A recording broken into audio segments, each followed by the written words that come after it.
ازيكم يا حبايبي، عاملين ايه؟ يا رب تكونوا بخير، وحشتوني. النهارده باذن الله هنعمل لكم حاجه حلوه، ومكونات على قد الايد، وان شاء الله باذن الله هتعجبكم. هي عباره عن الزلابيه او اللقميات او لقمه القاضي او البقلاوه.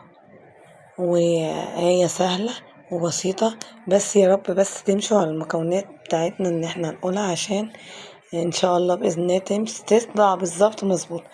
معايا 4 كوبايات دقيق او نص كيلو دقيق. 4 كوبايات بحجم الكوباية المية دي. 4 كوبايات دقيق او نص كوباية دقيق. آه دقيق متعدد الاستخدامات. ومعانا معلقة سكر، ذرة ملح او حبة ملح بساط قوي، معلقتين لبن بودر، ومعلقة خميرة. المكون الرئيسي او الاساسي، التركة الاولانية، ان هي الكاستر. ممكن تعملي ب4 معالق كاستر او ب4 معالق نشا. انا بحب اعملها بالكاستر عشان فيها نسبة من الفانيليا، فالافضل ان انت تعمليها بكاستر احسن من النشا. ومعاكي كوبايتين مية، هنحط اول كوباية مية وبعد كده كوباية المية التانية بالتدريج، و4 معالق زيت. هنحط المكونات الجافة الأول زي ما حضراتكم شايفين: معلقة سكر، معلقة خميرة، معلقتين لبن بودر، ذرة ملح. ونحط 4 معالق كاستر. ادي كده المعلقة الأولانية. أنا بعاير بالمعلقة الكبيرة، ماشي. في الكاستر مليانة شوية زي ما حضراتكم شايفين كده. المعلقة التانية والتالتة زي ما حضراتكم شايفين مليانة كده، والرابعة. وهنحط 4 معالق زيت،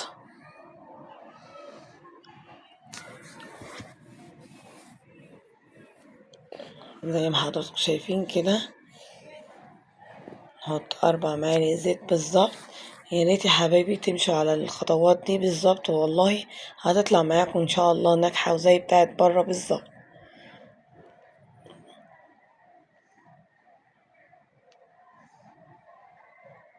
وهنحط اول كوباية مية زي ما حضراتكم شايفين كده، ونقلب. ونجيب الكوباية التانية ونحطها بالتدريج. هنقلب تقليبة كده في الأول، لأن دي بيختلف من نوع لنوع. في دي بياخد مية كتير، وفي دي بياخد مية قليلة. فهنعاير بالكوباية برضك نفس الكوباية، ونحط بالتدريج. فأنا مش هعمل بالمعلقة، همسح المعلقة، ومعلش اعذروني ان انا هعمل بايدي عشان اشوف تخانة البقلاوة والعجينة نفسها، واقلب زي ما حضراتكم شايفين كده. هي هتاخد مقدار الكوبايتين بالظبط.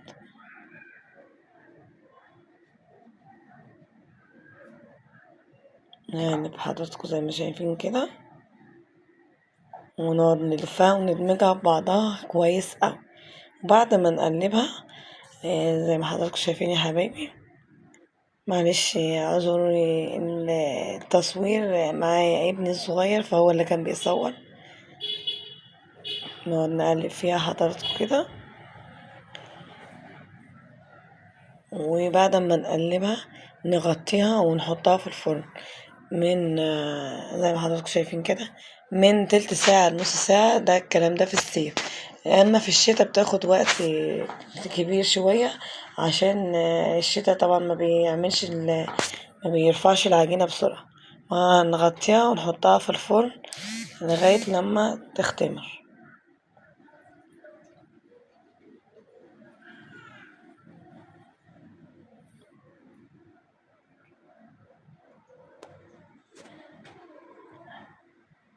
ده شكلها بعد ما اختمرت.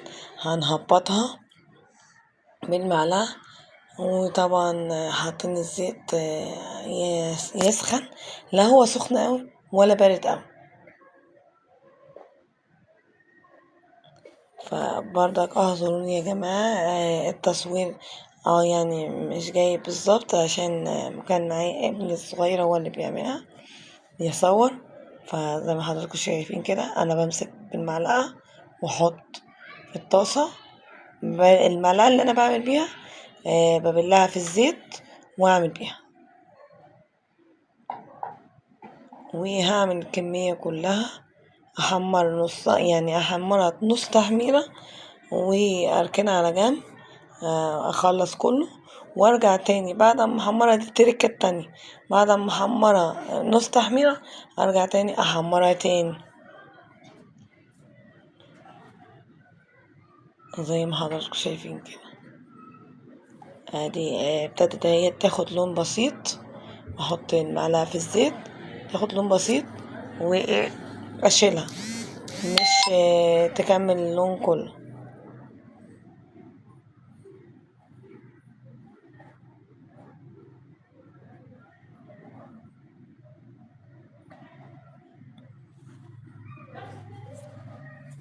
ما نملاش الطاسة جامد قوي عشان ما تفرش مننا، نعمل كام واحدة كده ونسيبها تتحمر، مش تتحمر أوي برضه زي ما حضراتكم شايفين. أو معلش هي كان في الأول النار كانت عالية، فجت واحدة اتحمرت فايه وطيت حاجة بسيطة بحيث ان ايه ما تتحمرش على طول. وزي ما حضراتكم شايفين كده طبعا انا عملت اول طاسة فكانت ايه البقلاوة فرشت حاجة بسيطة، لكن ده اللون اللي هو ايه الطاسة الاولانية بعد ما حمرتها نص تحميرة. هو الإضاءة معلش ظلمها شوية، هي المفروض لونها فاتح يا دوبك بس اتشمعت طلعتها.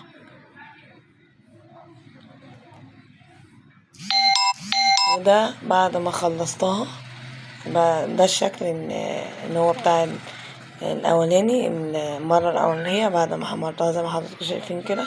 هنرجع نحطها تاني في الزيت تتحمر بقى التحميرة الحلوة، وهرجع اوريها لكم وهي متحمرة.